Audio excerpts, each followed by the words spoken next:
यावर्षी आपण कृषी प्रदर्शन घेतलं होतं आणि ते बऱ्यापैकी झालं. सगळ्यांना बरं वाटलं. खरेदी विक्रीचा व्यवहार पण मोठा झाला, प्रतिसाद चांगला मिळाला. लोकसंख्या आता 150 कोटीच्या आसपास गेलेली आहे.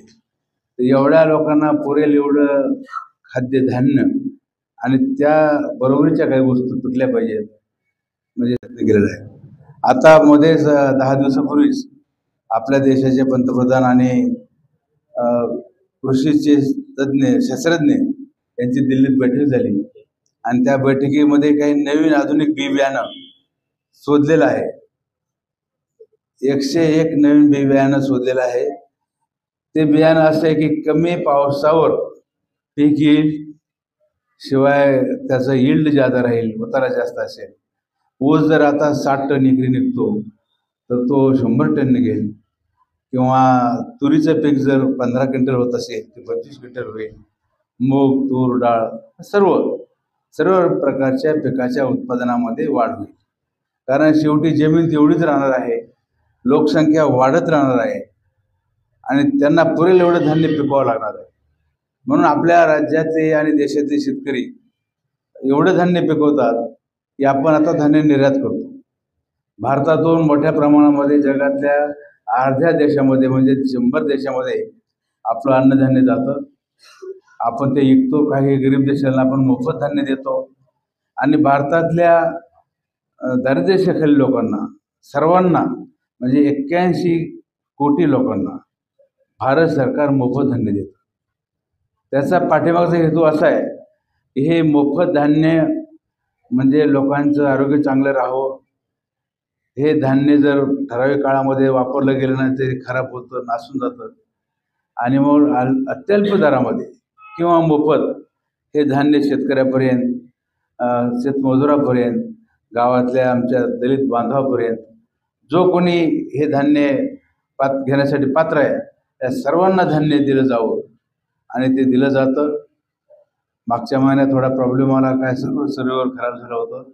मग आता ऑफलाईन धान्य दिलं जातंय आणि मोठ्या प्रमाणामध्ये शेतकऱ्यांना सुद्धा फायदा होतो. कारण शेतकऱ्यांच्या मालाला जर भाव पाहिजे असेल तर त्याच्या मालाला उठाव पाहिजे, म्हणजे विक्री वाढली पाहिजे. म्हणून सरकार हे धान्य खरेदी करतं आणि गरिबांना मोफत देतं.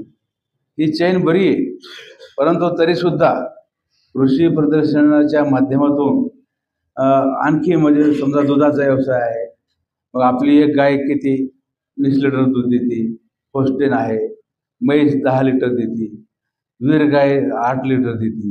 या सर्व जनावरांचं दूध वाढलं पाहिजे आणि त्यासाठी कोणता पशु आहार दिला पाहिजे, त्यांचं खाद्य काय असावं याच्याविषयी मार्गदर्शन या प्रदर्शनामध्ये होणार आहे. याशिवाय आपल्याला शेतीला लागणारे अवजार आहेत, फवारणी यंत्र असेल, पेरणी यंत्र असेल, नांगरट कशी करावी, खत कसं घालावं आणि शेतातली खुरपणी यंत्राच्या सहाय्याने कशी करावी याचं सुद्धा मार्गदर्शन या प्रदर्शनामध्ये होणार आहे. त्यामुळं हे प्रदर्शन एक अतिशय सुंदर आणि आष्टी तालुक्यामध्ये दिलेलं आहे. खरं म्हणजे काही लोकांचं वेगळं मत होतं. काही लोक म्हणायचे भीमराव धोंडे कृषी प्रदर्शन करा, काही म्हणायचे आपलं महाराष्ट्रातला एखादा कृषी तज्ञाच्या नावाने सुरू करा. परंतु आपण स्वामीनाथन यांच्या नावाने ते सुरू केलं. त्याचं कारण असं आहे, स्वामीनाथन 1946 साली BSc ॲग्री झाले. भारतात पहिल्यांदा इंग्रज सरकारने BSc ॲग्री कॉलेज कलकत्त्याला काढलं होतं. तिथं ते शिकले, त्यानंतर ते IAS झाले, IPS झाले. परंतु त्यांनी कुठलीही सरकारी नोकरी स्वीकारली नाही आणि त्या काळामध्ये पिकाची म्हणजे अन्नधान्याची खूपच टंचाई होती. त्यामुळे त्यांनी असं ठरवलं की आपण आता शेती क्षेत्रावर काम करू. सुदैवाने तुम्हाला माहिती त्यांच्या कुटुंबाकडे 3000 एकर जमीन होती. स्वामीनाथन खूप मोठे शेतकऱ्याचे घरातून ते होते. स्वामीनाथांनी त्या वडिलांनी ज्यावेळेस विनोबा भावेंनी भूदान चळवळ भारतात सुरू केली त्यावेळेस त्यांनी विनोबा भावेंच्या चळवळीला 1000 एकर जमीन मोफत दिली. ती आता गरिबात वाटलेली म्हणजे भूमिहीन लोकांना ती वाटलेली. म्हणजे असे स्वामीनाथन आणि भारतभर ज्यावेळेस अन्नधान्याची टंचाई होती म्हणजे आपल्याकडं सुधारित बी बियाणं नव्हतं. ते सुधारित बी बियाणं स्वामीनाथांनी ब्राझीलला जाऊन त्यानंतर आणखीन अनेक देशामध्ये अमेरिकेला जाऊन रशियामध्ये जाऊन जहाजं भरून भारतात आणलं. तिकडच्या राष्ट्रपतीला पंतप्रधानाला विनंती केली की आमचा 100 कोटीचा देश आहे, आमचा 90 कोटीचा देश आहे, आता तो 140 कोटी झालेला आहे, एवढ्या लोकांना पुरेल एवढे धान्य आम्हाला पिकवायचं आहे किंवा त्यापेक्षा जास्त पिकवायचं आहे, तर आम्हाला आधुनिक बी बियाणं पाहिजे. आणि तुम्हाला सगळ्यांना तुमच्या वाटण्यात आलं असेल खूप आधुनिक बी बियाणं भारताला त्या काळामध्ये परदेशातून मिळालं. आणि आज आपण पाहतो की भारत अन्नधान्याच्या बाबतीमध्ये स्वयंपूर्ण झालेला आहे. स्वामीनाथन 6 महिन्यापूर्वी वारले. मला स्वतःला असं वाटायचं की स्वामीनाथन हे मद्रास चेन्नईला राहत होते. ते वारल्यानंतर मला असं वाटलं की त्यांच्या अंत्यविधीला आपले पंतप्रधान जातील, परंतु ते काही जाऊ शकले नाहीत. परंतु मरणोत्तर त्यांना भारतरत्न देण्यात आलेले. आता 2 महिन्यापूर्वी स्वामीनाथनला भारतरत्न पुरस्कार दिलेला आहे, कारण एवढं प्रचंड काम शेती क्षेत्रामध्ये या माणसाने केलेलं आहे. म्हणून आपण पाहतो कुठलाही मोर्चा निघाला तर कुठल्या मोर्चावाल्यांची काय मागणी असते, स्वामीनाथन आयोग लागू करा. स्वामीनाथन आयोग काय आहे, कोणी वाचलंय का? स्वामीनाथन आयोग असा आहे की शेतीमालाला हमीभाव. शेतीमालाला हमीभाव म्हणजे काय? आज सरकारने भाव ठरवले आहेत. तुरी 550 घ्यायच्या, दुसरं कोणतं ज्वारी 200-2.5 हजारांनी घ्यायची, किंवा ऊसाला FRP आहे, किंवा हरभरा 5,000 रुपये क्विंटल घ्यायचा. हा हमीभाव नाही. हा एक मिनिमम एवढ्या भावाच्या खाली कोणी विकू नये, व्यापाऱ्यांनी विकत घेऊ नये, कमीत कमी ह्या भावाने घ्यावं. परंतु त्या भावाने तो घेतला जात नाही. आता सध्या दिल्लीला शेतकऱ्याचं आंदोलन चालू आहे. त्यांचं म्हणणं असं आहे की जो हमीभाव आहे, आमचा माल किती पिको तेवढ्या भावाने ते खरेदी झाला पाहिजे. म्हणजे हमीभाव उत्पन्नाच्या 1.5 पट नफा धरून गृहीत धरलेला आहे. उत्पन्न समजा 1 एकरला जर खर्च 10,000 असेल तर त्या सर्वाची सरासरी धरून आणि त्याचं टनेज क्विंटल काढून 1.5 पट दराने हा भाव आपल्याला मिळाला पाहिजे. परंतु अजूनही ते भारत सरकारला बी शक्य झालेलं नाही. आणि उत्तर भारतातले शेतकरी का आंदोलन करतात? पंजाब, हरियाणा आणि UPचे लोकच का आंदोलन करतात? महाराष्ट्रातला शेतकरी त्यात का उतरला नाही? त्याचं कारण असं आहे की उत्तर भारतामध्ये सरासरी एकरी उत्पादन जादा आहे. तिकडे गहू तांदूळ फार पिकतो आणि तो सर्व भारत सरकारने खरेदी करावा असं त्या लोकांचं म्हणणं आहे. तिकडे यील्ड जादा आहे. म्हणजे आपल्याकडे जर 20 क्विंटल गहू होत असेल, तिकडं 35 ते 40 क्विंटल होतं. प्रत्येक धान्यामध्ये तिकडे जमीन सुपीक आहे, मोठं पाणी आहे, त्याच्यानं भाकरा नांगल धरणाचे कॅनल्स मोठमोठे आहेत. खूप पाणी तिथं उपलब्ध असल्यामुळं त्यांचं यील्ड जादा आहे, जमीन सुपीक आहे. आणि त्यांचं म्हणणं आहे सगळा माल जेवढा पिकेल तेवढा भारत सरकारने जर खरेदी करायचं ठरवलं तर भारताचं जेवढं उत्पन्न आहे 40% उत्पादन त्याच पैशाला जाईल. म्हणजे 3 राज्याच्याच उत्पादन खरेदी करायला भारताचं जवळपास 40% उत्पादन निघून जाईल. त्यामुळे भारत सरकार त्याला तयार नाही. भारत सरकारचं म्हणणं असं आहे की हमी भाव वाढला पाहिजे, पण सरकारला सुद्धा तो खरेदी करण्याच्या शक्यतेचा पाहिजे. सरकार एवढा खरेदी करू शकणार नाही, कारण सरकारची तेवढी ऐपत नाही. तो एवढा माल आता शेतकऱ्यांच्या घरात असतो, सगळा माल सरकारने घरात ठेवायचं कुठं? गोडाऊन किती लागतील? आज जो माल खरेदी केलेला असतो गोडाऊनचा, उत्तर भारतामध्ये तुम्ही कधी गेला नसाल तर अनेक रेल्वेच्या साईडला 1-1 किलोमीटरचे उघड्यावर हे गव्हाचे स्टॉक आहेत.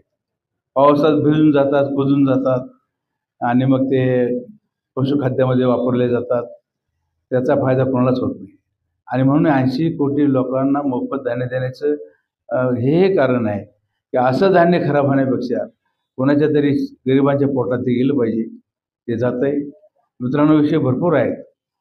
हा आपलं कृषी प्रदर्शन आपलं राज्यस्तरीय आहे. 7 तालुक्यातले लोक येतात, पाहतात.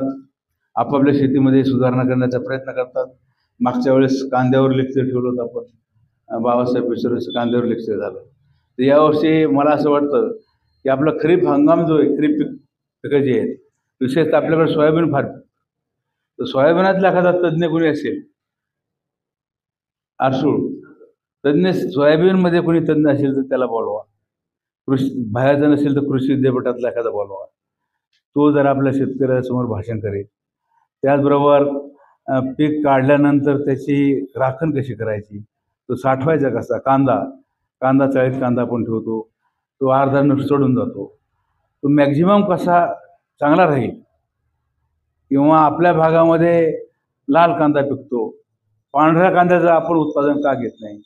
पांढऱ्या कांद्याला भाव जादा आहे आणि पांढऱ्या कांद्याचा मसाला शाकाहारी लोक वापरतात आणि लाल कांदा मटणाचा कांदा आहे. मटण, चिकन, लाल कांदा म्हणजे त्याची पावडर हे चांगली असते. मी कांदा पावडरचा कारखाना आहे, तो आहे जळगावला, जैन इरिगेशनवाल्यांचा. मी तिथं जाऊन मुक्काम केला. पण माझ्या असं लक्षात आलं की त्याची गुंतवणूक फार जास्त आहे. कांद्याचे भाव सारखे चढ उतार होतात. आज 10, उसऱ्या दिवशी 30, परवा दिवशी 5 रुपये किलो. म्हणजे कांद्याला सुद्धा भावाची अस्थिरता आहे. ती स्थिरता टिकण्यासाठी केंद्र सरकारचं काम आहे, राज्याचं काम आहे. त्यांनी तिकडे परदेशी ज्या देशाला कांदा पाहिजे त्यांच्याशी करार करून, त्यांची रिक्वायरमेंट घेऊन एक ठराविक उत्पादन आपल्या भागात जर झालं तर नक्कीच या पिकामध्ये सुद्धा स्थिरता येऊ शकते आणि तसा प्रयत्न नक्कीच केला जाईल. या ठिकाणी आपले 5 मुद्दे आहेत. यांच्या मॅनेजमेंटमार्फत आपण एक कृषी प्रदर्शन घेतोय. त्यांचं म्हणणं आहे की जिरेनियम सुगंधित तेलाची शेती ही सुद्धा चांगली आहे. याविषयी मार्गदर्शनाला कोणाला तरी बोलावं लागेल, कोणाला तरी बोलवा.